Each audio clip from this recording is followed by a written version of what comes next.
everybody, welcome back to my channel. My name is Jackie and today I am here to do my February 2020 wrap up.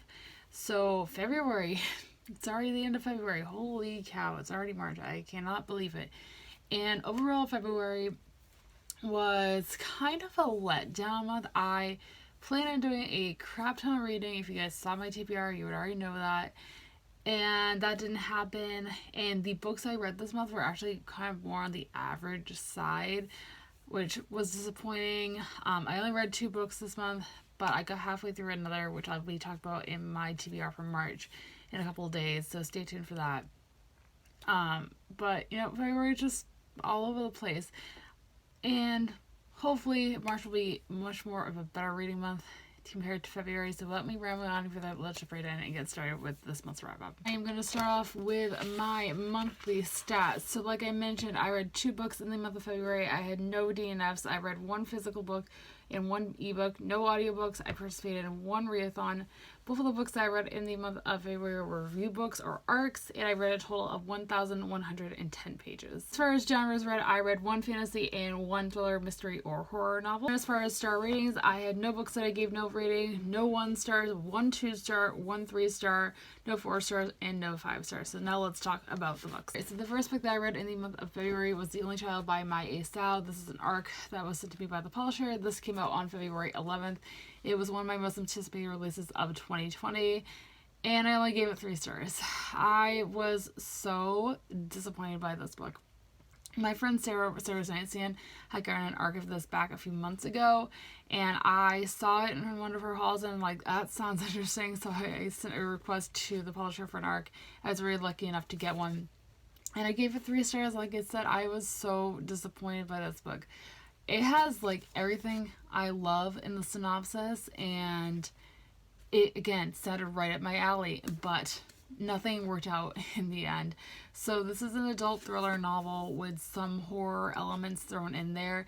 It is being translated from Korean, and it follows a main character who is a reporter, and she gets to interview this very famous serial killer in Korea and learn his life story and why he became a serial killer and all that. And then on the same day she gets this opportunity, her husband's daughter from a previous relationship shows up on her doorstep very unexpectedly, and there's some mysterious circumstances surrounding the child as well as the serial killer, and that's all I'm going to say. I was very interested in this book at first, and then about halfway through it I called the plot twist, which I hate. I usually am terrible at calling plot twists, but this was just not the case. And from there, I was like hoping that plot twist wasn't actually true, but it was.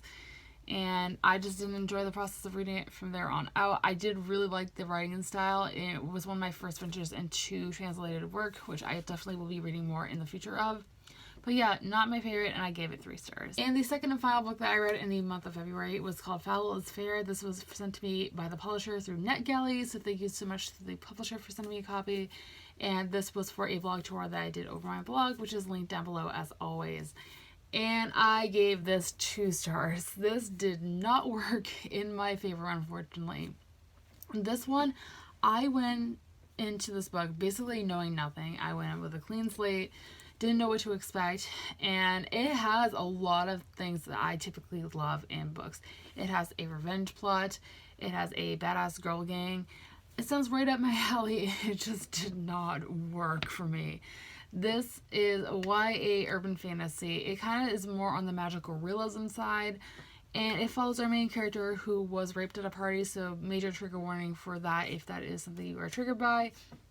And yeah, she was raped at a party, and she basically goes to this boarding school where the boys who are being accused of raping her are studying at, and she wants to blend in with their crowd and basically kill them all off. And that is that. I love revenge plots in books and movies. My favorite movie of all time has a major revenge plot, and something that I typically really, really enjoy.